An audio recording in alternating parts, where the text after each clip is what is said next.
नमस्कार, मैं कोमल झा देश रोजाना के डिजिटल प्लेटफॉर्म पर स्वागत है आपका। आज के बुलेटिन में चलिए जानते हैं दिन भर की मुख्य खबरें और महत्वपूर्ण अपडेट। शुरू करते हैं राष्ट्रीय खबरों के साथ। नितिन नवीन भाजपा के निर्विरोध 12वें राष्ट्रीय अध्यक्ष बन गए हैं। भाजपा मुख्यालय में इसका ऐलान किया गया। इस मौके पर पीएम मोदी ने उनको माला पहनाकर उनका स्वागत किया। 45 वर्ष के नितिन नवीन 5 बार बिहार विधानसभा के सदस्य और पार्टी के अब तक के सबसे युवा अध्यक्ष बने हैं।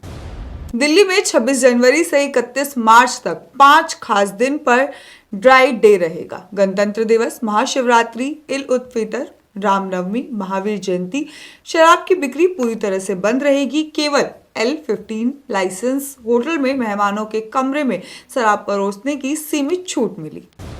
सहारनपुर के एक ही परिवार के 5 लोगों के शव मिलने से पूरे इलाके में सनसनी फैल गई। ये घटना सरसावा थाना क्षेत्र के कौशिक विहार कॉलोनी की है, जहां पर एक ही कमरे के अंदर अशोक, उसकी पत्नी, उनकी मां और उनके 2 नाबालिग बेटे का शव मिला। सभी के माथे पर गोली के निशान मिले। मौके से 3 तमंचे भी बरामद किए गए। सूचना मिलते ही पुलिस और फॉरेंसिक टीम मौके पर पहुंची और जांच शुरू की। उत्तर प्रदेश में इलाहाबाद हाईकोर्ट ने लखनऊ पीठ में कहा कि सिर्फ मान्यता ना होने के आधार पर किसी मदरसे को बंद नहीं किया जा सकता। सील हटाने का आदेश गैर मान्यता प्राप्त मदरसों को कानूनी राहत पर मान्यता ना होने पर कोई सरकारी अनुदान नहीं मिलेगा और न कानून उल्लंघन होने पर प्रशासन कार्रवाई कर सकता है। ऑनलाइन शादी के झांसे में फंसी सॉफ्टवेयर इंजीनियर महिला से 1,53,00,000 रुपए ठगने वाले फर्जी अमीर कारोबार विजय और उसके 2 साथियों को कर्नाटक पुलिस ने गिरफ्तार किया। आरोपी ने अपनी पत्नी को बहन बताकर बनाया विश्वास। ओडिशा सरकार ने पुलिस व्यवस्था मजबूत करने के लिए 800 सेनावृत्ति अधिकारियों को 1 साल के लिए स्पेशल पुलिस ऑफिसर के रूप में संविदा आधार पर दोबारा नियुक्त करने का फैसला किया। केवल 65 साल से कम उम्र के और साफ CCR वाले अधिकारी होंगे पात्र। पुलिस महानिदेशक की विशेष चयन सीमित नियुक्ति प्रक्रिया की निगरानी करेगी। चलिए जानते हैं हरियाणा की कुछ खास खबरों के बारे में। हरियाणा की बड़ी परियोजनाओं में लगेगा QR कोड। अब एक क्लिक पे मिलेगी पूरी जानकारी। हरियाणा सरकार की बड़ी परियोजनाओं में पारदर्शिता बढ़ाने के लिए QR कोड अनिवार्य होगा। इससे कि स्कैन करते ही योजना और DPR तकनीक, विवरण, ठेकेदार और इंजीनियरिंग की जानकारी तुरंत मिल सकेगी। हर जिले में पुलिस अपनाएगी कारगर रणनीति। बेस्ट प्रोजेक्ट्स पूरे देश में लागू होंगे।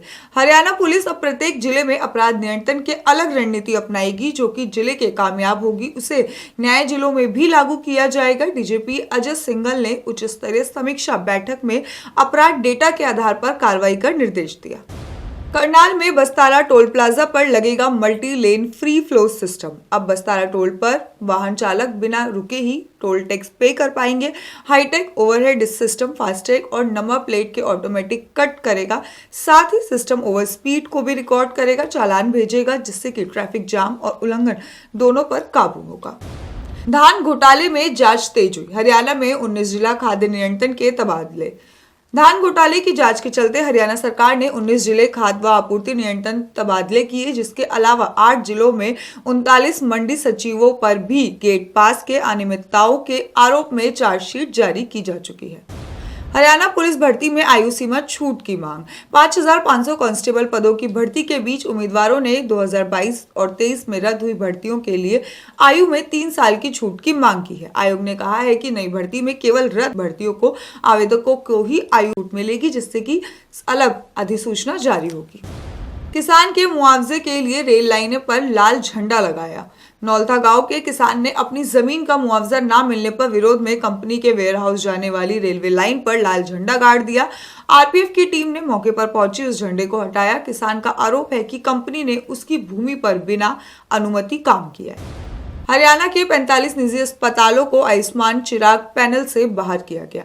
आयुष्मान भारत प्राधिकरण में गड़बड़ी और नियमों का पालन न करने पर 45 निजी अस्पतालों को पैनल से हटाया गया। इन अस्पतालों में कुछ के पास इंफ्रास्ट्रक्चर सही नहीं था, कुछ ने मरीजों से गलत तरीके से पैसे लिए थे। झज्जर में डॉक्टर 2 करोड़ रुपए की फिरौती की कोशिश। झज्जर में एक निजी अस्पताल संचालक डॉक्टर सुरेंद्र गौड़ को व्हाट्सएप कॉल पर 2 करोड़ की फिरौती मांगी गई। कॉल करने वाले ने खुद को रोहित गोदार गैंग का सदस्य बताया। पुलिस ने मामला दर्ज कर आरोपियों की तलाश शुरू कर दी है और शिकायतकर्ताओं व परिवारों की सुरक्षा प्रदान की है। पलवल में कुत्तों और बंदरों के हमले से हजारों लोग परेशान, एंटी रेबीज इंजेक्शन की मांग बढ़ी। पिछले 4 महीने में पलवल के जिले में अस्पताल में करीब 4000 लोगों ने कुत्तों और बंदर के अन्य जानवरों के काटने के बाद एंटी रेबीज इंजेक्शन लगवाया है। आवारा जानवरों के आतंक लोगों के बीच गंभीर चिंता का विषय बना हुआ है। यमुनानगर में कश्मीरी शॉल विक्रेताओं के साथ धार्मिक नारे लगाने का दवा वीडियो वायरल। कालावड़ गांव में 2 कश्मीरी युवकों के कथित तौर पर धार्मिक नारे लगाने को कहा गया। उनसे जब उन्होंने मना किया तो धमकियां दी गई। वायरल वीडियो में युवक बार बार कहते हैं कि हम भारतीय हैं, कश्मीर भारत का ही हिस्सा है, जिससे कि गांव में कुछ समय के लिए तनाव बना। हरियाणा में अवैध कॉलोनियों पर सख्ती जरूरी। अरविंद कल्याण ने अवैध कॉलोनियों की लगातार बढ़ती प्रवृत्ति पर चिंता जताते हुए सरकार से सख्ती और जागरूकता अभियान चलाने की अपील की है। उनका कहना है कि बिना लाइसेंस बनी कॉलोनियों में मूलभूत सुविधाएं नहीं मिलती और साथ ही लोगों का पैसा फंसने का भी खतरा रहता है। पानीपत में सड़क पर युवक पर चाकू से हमला, पुरानी रंजिश की आशंका। पानीपत में एक युवक को बीच सड़क पर चारों तरफ से घेर कर चाकू से हमला किया गया। उसे गंभीर हालत में सरकारी अस्पताल में भर्ती कराया गया है। पुलिस आरोपियों की पहचान कर गिरफ्तारी के लिए प्रयास कर रही है और साथ ही सीसीटीवी फुटेज खंगाली जा रही है। चलिए जानते हैं अब कुछ अंतर्राष्ट्रीय खबरों के बारे में। ट्रंप ने सोशल मीडिया पर नक्शा जारी कर कनाडा, ग्रीनलैंड और वेनेजुला को अमेरिका का हिस्सा दिखाया। ग्रीनलैंड पर कब्जे की धमकी और नए टैरिफ की चेतावनी से वैश्विक कूटनीति तनाव बढ़ रहा है। ईरान में बढ़ती महंगाई और बेरोजगारी के विरोध से शुरू हुआ प्रदर्शन अब खामेनेई की सत्ता को चुनौती दे बैठा है। पुलिस ने प्रदर्शनकारियों की 3 दिन में सरेंडर करने की चेतावनी दी है। मानवाधिकार समूह की बात करें तो उनके अनुसार अब तक 3428 लोग मारे गए हैं, जबकि गिरफ्तारी की संख्या 20,000 तक हो सकती है। ट्रंप ने ग्रीनलैंड पर आक्रामक रुख को नोबेल शांति पुरस्कार न मिलने से जोड़ा। ग्रीनलैंड पर पूर्ण नियंत्रण और वैश्विक सुरक्षा के लिए जरूरी बताया। फरवरी से 8 देशों पर 10% आयात शुल्क लगाने की घोषणा की है। यूरोपीय देशों में ग्रीनलैंड और अमेरिकी धमकियों के खिलाफ विरोध तेज हो गया है। काबुल में चीनी रेस्टोरेंट के बाहर विस्फोट, 7 की मौत, जिसमें से कि 6 अफगान थे और एक चीनी नागरिक की मौत हो गई, जबकि 20 लोग घायल हो गए। इस हमले की जिम्मेदारी आतंकी संगठन इस्लामिक स्टेट यानी कि ISIS ने ली है। पुलिस के अनुसार विस्फोट रेस्टोरेंट की रसोई के पास हुआ। जांच अभी जारी है। धन्यवाद। बाकी के अपडेट्स के लिए देखते रहिए देश रोजाना। सब्सक्राइब करें देश रोजाना के YouTube चैनल को और नई वीडियो की नोटिफिकेशन पाने के लिए बेल आइकन जरूर दबाएं। अगर आप ये वीडियो Facebook या Instagram पर देख रहे हैं तो पेज को लाइक और फॉलो जरूर करें और ज्यादा से ज्यादा शेयर करें।